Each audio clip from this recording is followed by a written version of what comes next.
My name is Dave McCoy, and I'm an ambassador for Patagonia Fly Fish, and I wanted to just briefly talk about some of Patagonia's product moving from summer into fall and winter, and how you might be able to select from what Patagonia offers to put together the right and appropriate clothing match for what your needs are going to be for the seasons, depending on where you live.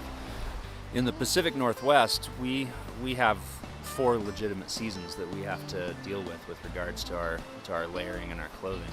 Patagonia offers the different layers of capelline, some Cap 1, Cap 2, Cap 3, based on what your needs are as far as insulation beneath your wadering system.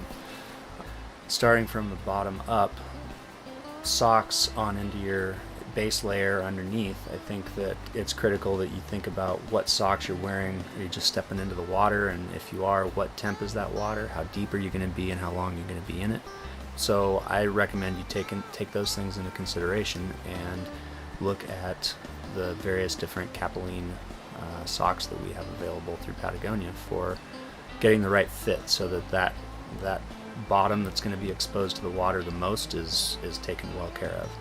Moving up, for me, I like to go anywhere from the ultralight guide pant in the summer. If I feel like I'm going to be deep all day and in water that's fairly cold, I can add a silk weight capelline underneath that.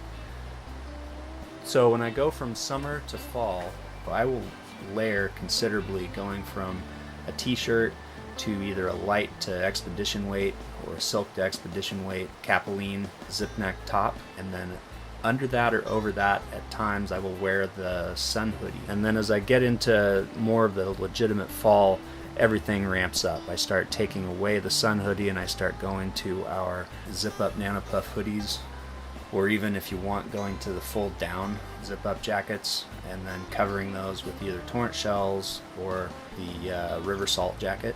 Really nice cut, nice pockets, everything works well for what I'm doing on the water. And then last but not least, I go to the extremities and I go to hands and head. Our new shelled insulator gloves are fantastic. A lot of tactile feel through them with a little bit of wind and rain protection on the back of the hand. Nice grip on the palms for when you're rowing a boat or using the two-handed rod. And then on top, I go to beanies. I think a lot of those summer products have a fantastic translation into fall and even into winter. You're still going to be exposed to sun, and having that protection from the sun, I think, is also critical. And just having that stuff close to the skin actually helps keep you warm, keeps wind off of you for wind burn.